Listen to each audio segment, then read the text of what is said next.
Damai dan sejahtera dari Allah di dalam Tuhan Yesus Kristus menyertai kita sekalian. Mari kita berdoa. Segala puji, hormat, syukur kami naikkan bagimu Tuhan, sebab pemeliharaanmu, kasih setiamu selalu limpah bagi kami. Bukti nyata Engkau masih mengaruniakan kehidupan sampai kepada pagi hari ini. Di tengah-tengah situasi dan keadaan yang kami alami, kami masih melihat tangan Tuhan. Kuasa Allah dinyatakan dalam hidup kami. Maka ketika kami mendengarkan firman Tuhan, kami memiliki hati yang terbuka, sehingga firman Allah mendapatkan tempat yang terbaik di dalam hidup kami, dan itu meneguhkan, menguatkan kami. Campur tangan Tuhan kami rindukan atas pemberitaan firman-Mu, di dalam dan demi nama Tuhan Yesus. Amin. Kitab Ayub pasal 42 ayat 5 dan ayat yang ke-6.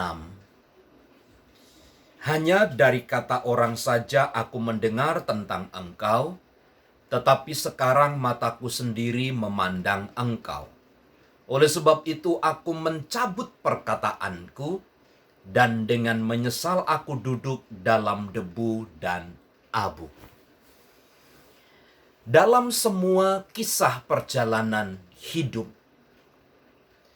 akhir dari segala sesuatu adalah harus kembali terpulang kepada Dia yang menjadikan segala sesuatu.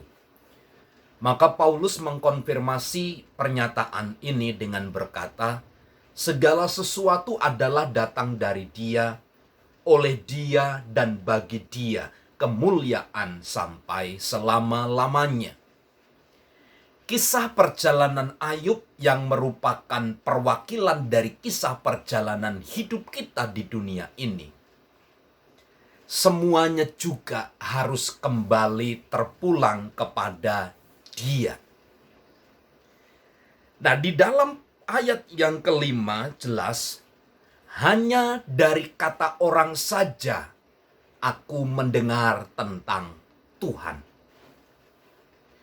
Berdasarkan ayat ini kita dapat menarik kesimpulan bahwa selama ini Ayub hidup takut akan Tuhan, menjauhi kejahatan. Dia menjaga kredibilitas imannya di hadapan Allah melalui peristiwa-peristiwa yang sulit.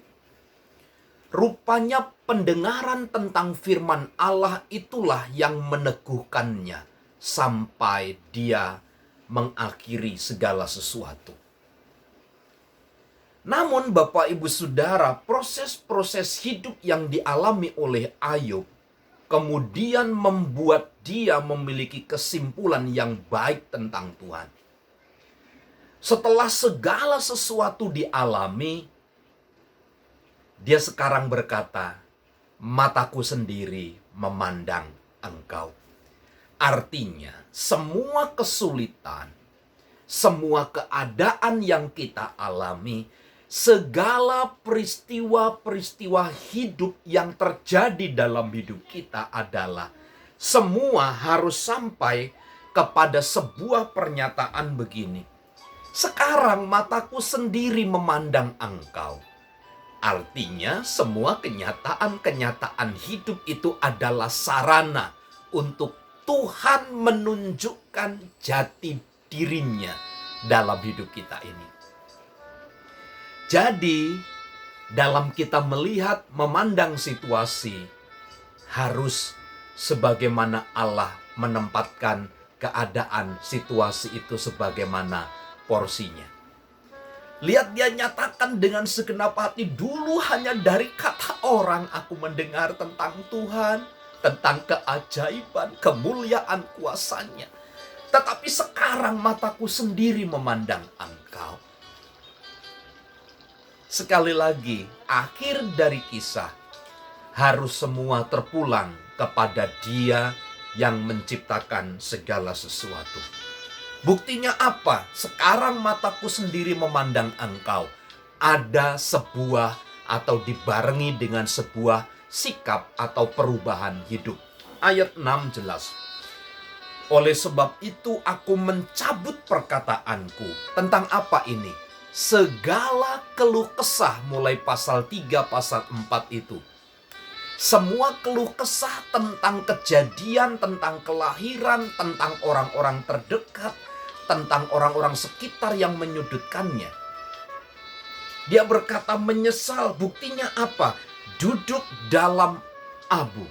Artinya sebuah bentuk penyesalan yang teramat sangat kepada Tuhan sebagai Sang Pencipta. Nah, pagi hari ini Bapak Ibu Saudara, jangan kecil hati ketika kita sedang menghadapi situasi yang tidak baik. Karena itu salah satu cara Allah untuk menunjukkan kuasa dan kemuliaannya, sehingga kita punya pengalaman pribadi dengan Tuhan.